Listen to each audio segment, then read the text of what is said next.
So hey guys, first of all welcome to my channel Jharkhand Lab. तो यहाँ पे देखिए वीडियो हम लोग क्लास 10th का हिंदी का मोस्ट इंपॉर्टेंट क्वेश्चंस देखने वाले हैं, ठीक है। एंड ये मतलब आप लोग एग्जाम जो है 4 तारीख को, एंड सभी को मेरे तरफ से एडवांस में all the best of luck. सब लोग अच्छे तरीके से पढ़ाई करिए एंड अपने एग्जाम्स अच्छे से दीजिए, है ना। तो चलिए हम लोग कुछ इंपॉर्टेंट क्वेश्चंस देखते हैं। और भी चैनल पे इंपॉर्टेंट क्वेश्चंस आएंगे तो आप लोग चैनल को सब्सक्राइब कर सकते हो, ठीक है। एंड वीडियो को डेफिनेटली अपने फ्रेंड के साथ शेयर कर दीजिएगा। मैं इसलिए पहले बोल दे रहा हूँ क्योंकि बीच में मैं कभी नहीं बोलूंगा कि आप शेयर करो, ये करो, वो करो ना। तो आप लोग अभी ही कर देना सारी चीजें। तो चलिए वीडियो स्टार्ट करते हैं, ठीक है। और वीडियो अच्छी लगी डेफिनेटली कमेंट बॉक्स में कमेंट जरूर से कीजिएगा। सो चलिए हम लोग अपना प्रश्न स्टार्ट करते हैं। सो हमारे पास पहला क्वेश्चन है, यहाँ पे देख सकते हैं कि बाल गोविंद भगत जो थे उनका बेटा कैसा था। तो आप लोगों ने अपने चैप्टर में पढ़ा होगा कि बाल गोविंद भगत के बेटे कैसे थे। तो आप सब अपना अपना आंसर भी बताइएगा, अपने कमेंट बॉक्स में भर देना यार, ठीक है। तो चलिए यहाँ पे देखते हैं। हमारा फर्स्ट ऑप्शन है सुस्त, दुरुस्त, तंदुरुस्त और सुस्त और बोधा। तो हमारा जो राइट आंसर हो जाएगा फोर्थ नंबर हो जाएगा, यानी कि सुस्त और बोधा सा था, ठीक है। यानी कि क्वेश्चन नंबर 1 का ऑप्शन नंबर 4 आपका जो है राइट आंसर यहाँ पे हो जाएगा, ठीक है। चलिए नेक्स्ट क्वेश्चन की ओर चलते हैं। हमारा क्वेश्चन नंबर 2 है कि निम्न में से कौन सा वाक्य में अकर्मक क्रिया है, ठीक है। तो यहाँ पे बच्चा खेल रहा है, वह पुस्तक पढ़ रहा है, पिताजी रेडियो सुन रहे हैं, माँ भोजन बना रही है। तो इनमें से कौन सा इसमें राइट आंसर हो जाएगा। तो इसमें जो है हमारा राइट आंसर हो जाएगा ऑप्शन नंबर ए हो जाएगा। इट मीन्स यहाँ पे बच्चा खेल रहा है, इसका राइट आंसर हो जाएगा, ठीक है। चलिए क्वेश्चन नंबर 3 की ओर चले। तो यहाँ पे पूछा जा रहा है कि नील गगन, जो नील गगन टेक्स्ट है, मतलब इसमें जो देखो यहाँ पे कॉमा दिया हुआ है ना, तो इसका शब्द अ, का एक शब्द क्या होगा। मतलब जो है नील गगन को और क्या हम लोग बोल सकते हैं, ठीक है।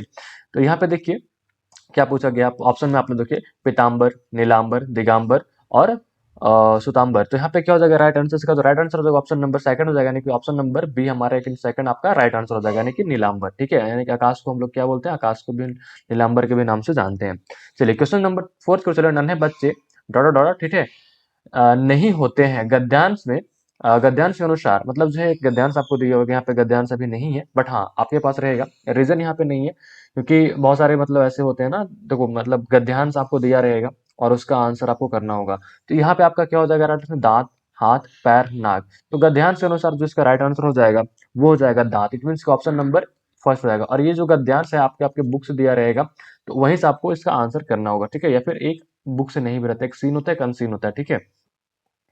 गाछ वृक्ष का अर्थ क्या होता है। गाछ वृक्ष का अर्थ क्या होता है हमारे पास, फल फूल, पेड़ पौधा, घास पाते, फिर मिट्टी। तो आप सब जानते हो गाछ वृक्ष हम लोग किसको बोलते हैं, पेड़ पौधे को बोलते हैं, यानी कि ऑप्शन नंबर बी हमारे यहाँ पे क्या हो जाएगा, राइट आंसर हो जाएगा, ठीक है। फिर नेक्स्ट क्वेश्चन की ओर चलते हैं। यहाँ पे क्या बोला जा रहा है, गुरु का अर्थ होता है शिक्षक और दूसरा, मतलब एक तो शिक्षक होता है, दूसरा क्या होता है, अध्यापक, आचार्य, हल्का, भारी। तो यहाँ पे क्या हो जाएगा क्वेश्चन नंबर 6 का। तो क्वेश्चन नंबर 6 का जो हमारा राइट आंसर हो जाएगा वो हो जाएगा भारी, ठीक है। यानी कि गुरु का जो एक और अर्थ होता है, वो जो एक तो शिक्षक होता है और दूसरा हमारा भारी होता है, ठीक है। क्वेश्चन नंबर 6 का।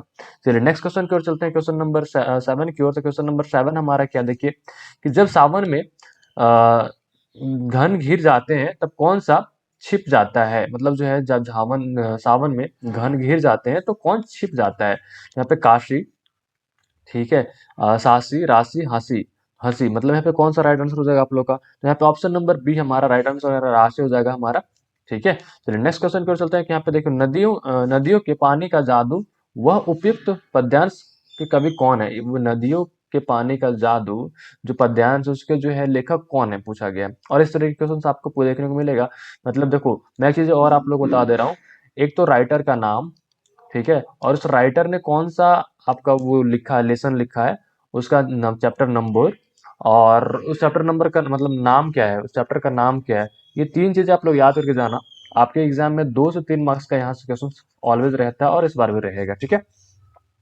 तो यहाँ पे देखिए सूर्यकांत त्रिपाठी निराला, नागार्जुन, सूरदास, जयशंकर प्रसाद। तो क्या हो जाएगा इसका राइट आंसर क्वेश्चन नंबर 8 का। क्वेश्चन नंबर 8 का जो राइट आंसर होगा वो लोग क्वेश्चन नंबर यहाँ पे सेकंड नंबर हमारा जो है राइट आंसर नागार्जुन हो जाएगा, ठीक है।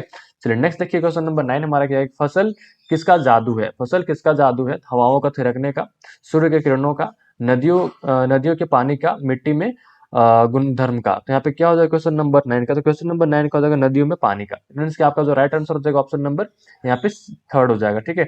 आपके देखो आपके एग्जाम में ये 1 2 यहाँ पे लिखा हुआ है, तो यहाँ पे A B C D इस तरीके से भी रह सकता है। तो अकॉर्डिंगली आप लोग अपना आंसर लिखिएगा, ठीक है।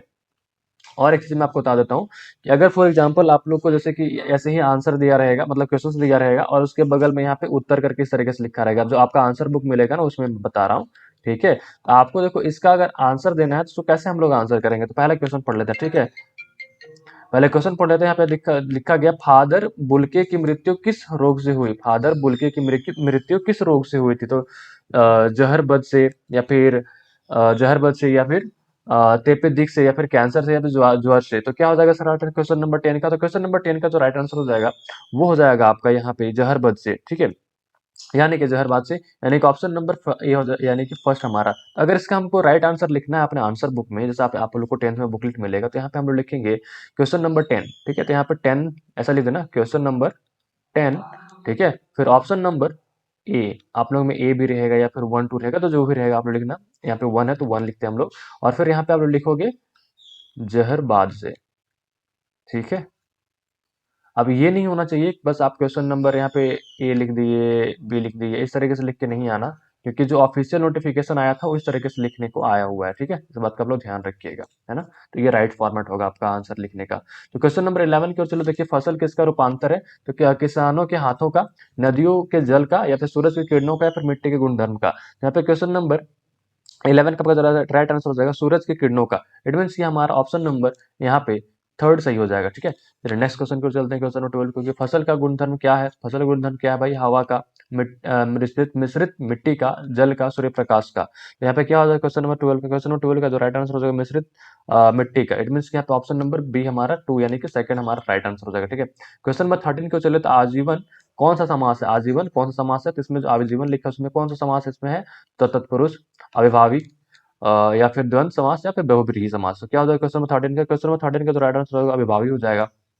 यहाँ पे ऑप्शन नंबर सेकंड हमारा राइट आंसर हो जाएगा, ठीक है। चलिए नेक्स्ट क्वेश्चन पर चलते हैं, क्वेश्चन नंबर 14 की ओर। तो गाछ वृक्ष के क्या नहीं होते? जो गाछ वृक्ष है उसके क्या नहीं होते?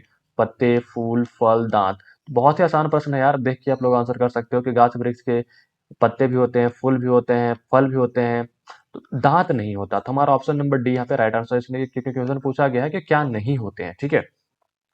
चलिए नेक्स्ट क्वेश्चन को चलते हैं, क्वेश्चन नंबर 15 को। 15 यहाँ पे देखिए, हंस लो, दो क्षण की खुशी मिली वरना जीवन भर क्या है? मतलब हंस लो, दो क्षण की खुशी मिली वरना जीवन भर क्या है?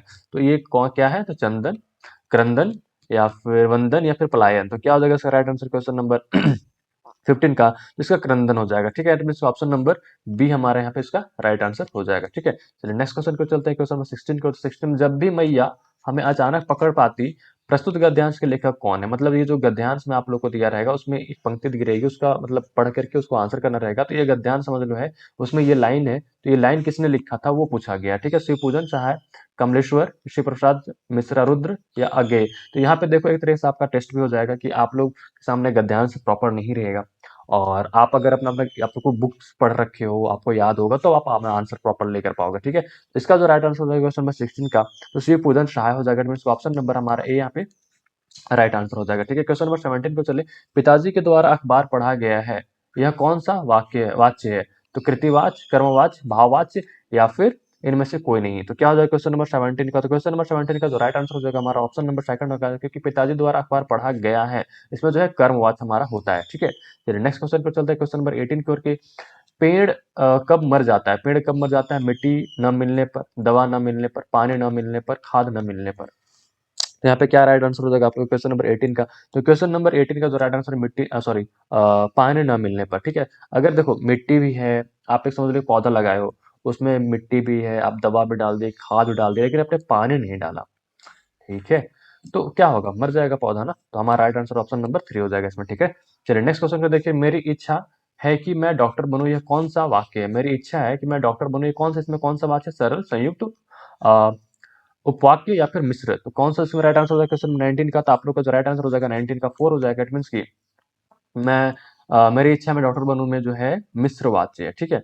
लेखक किसकी गोद में सिसकते सिसकते बाहर निकले थे? मतलब लेखक किसकी गोद से सिसकते बाहर निकले थे? बाबूजी के गोद में, या फिर माँ की गोद में, या नौकर की गोद में, या फिर दादाजी की गोद में। तो क्या हो जाएगा आप लोग का इसका राइट आंसर? इसका जो राइट आंसर है बाबूजी के गोद में। It means option number A आपका यहाँ पे राइट हमारा हो जाएगा, ठीक है। चलिए क्वेश्चन नंबर 12 की ओर, सॉरी 21 की ओर चले।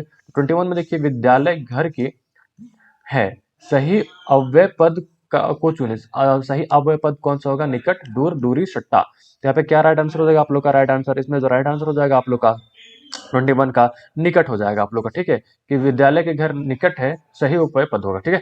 चलिए नेक्स्ट चल 21 की 22 चलो, गाछ वृक्ष किसके द्वारा माटी का रसपान करते हैं? जो है गाछ वृक्ष जो है आपके किसके द्वारा माटी का रसपान करते हैं? तो जड़ के द्वारा, तना के द्वारा, या फिर पत्तों के द्वारा, फिर टहनी के द्वारा। तो क्या हो जाएगा राइट आंसर 22 का? तो क्वेश्चन 22 का राइट आंसर हो जाएगा जड़ के द्वारा, यानी कि जड़ के द्वारा ही, आपको भी पता होगा कि जड़ के द्वारा ही जो पेड़ पौधे हैं वो अपना सारी चीजें करते हैं, ठीक है।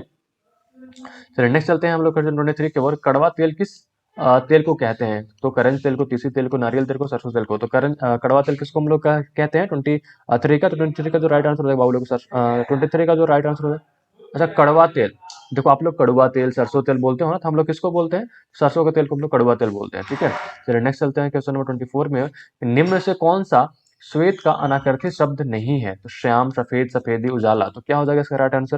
क्वेश्चन 24 का तो श्याम हो जाएगा, क्योंकि सफेद भी हम लोग जानते हैं, सफेदी भी जानते हैं, उजाला भी जानते हैं, तीनों को हम लोग किसको बोलते हैं? श्वेत। श्वेत मतलब व्हाइट, ठीक है, व्हाइट को हम लोग बोलते हैं, लेकिन श्याम हम लोग किसी और चीज को बोलते हैं, ठीक है। चलिए नेक्स्ट चलते हैं 25 की ओर में। निम्न से कौन सा वाक्य सकर्मक क्रिया का उदाहरण है? मैं खेल रहा हूँ, वह पढ़ रहा है, वह रोटी खा रहा है, चिड़िया उड़ रही है। तो कौन सा सकर्मक क्रिया का उदाहरण है? तो इनमें से जो आपको राइट आंसर हो जाएगा, वह रोटी खा रहा है।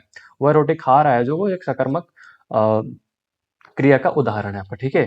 चलिए 26 का देखिए, दूर तलक किसकी गाथा है? आकाश का, सागर का, झरना का, धरती का। 26 का क्या हो जाएगा? 26 का जो राइट आंसर हो जाएगा धरती का। जो दूर तलक है वो किसकी गाथा है? तो धरती का गाथा है। 27 में देखिए, वाच्य कितने प्रकार के होते हैं? वाच्य जो है कितने प्रकार के होते हैं आपके? 3, 4, 5, 6। 27 का जो राइट आंसर हो जाएगा, आपको पता है कि 3 प्रकार के हमारे वाच्य होते हैं, ठीक है। और कौन कौन से होते हैं कमेंट बॉक्स में आप लोग बताओगे कि, ठीक है। आप लोग लिखना 27 में, मतलब आंसर जब कमेंट में करोगे 27 ये वाच्य, ये वाच्य, ये वाच्य, ठीक है। मुझे इसका आंसर आप लोग से चाहिए नीचे कमेंट बॉक्स में, ठीक है। 28 में देखिए, लेखक को माँ काजल क्या कहाँ लगाती थी? लेखक को जो है माँ काजल कहाँ पे लगाती थी? नाभि और हथेली पर, नाभि और लिलार पर, नाभि और पैरों पर, नाभि और आंख में। तो कौन सा होगा 28 का? 28 का नाभि और लिलार हो जाएगा। क्या हो जाएगा? 28 का सेकंड यहाँ पे हमारा राइट आंसर हो जाएगा, ठीक है। क्योंकि आपकी भी माँ, आप देखते होंगे कि आपके नाभि में लिलार मतलब चेहरे मतलब ऊपर सर पे, ठीक है, तो वहां पे भी लगाती हैं, हमारी माँ आंखों पर भी लगाती हैं, है ना। चलो ठीक है। 29 में देखो, खिलता फूल क्या होता है? खिलता फूल क्या होता है? मलान, अमलान, गालीन, ग्लानी, इसमें इनमें से कोई नहीं।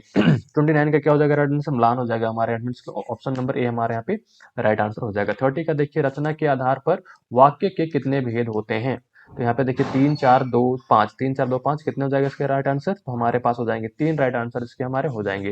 तो आज की वीडियो बस इतना ही। अगर ये वीडियो आप लोगों को डेफिनेटली अच्छी लगी हो तो जरूर से लाइक कर देना, और इस वीडियो को अपने दोस्तों के साथ शेयर कर सकते हो, ठीक है। सो मिलते हैं नेक्स्ट वीडियो में। आपको नेक्स्ट वीडियो किस टॉपिक पर चाहिए, क्या चाहिए, मुझे डेफिनेटली बताइएगा। और तब तक के लिए bye, take care, thanks for watching this.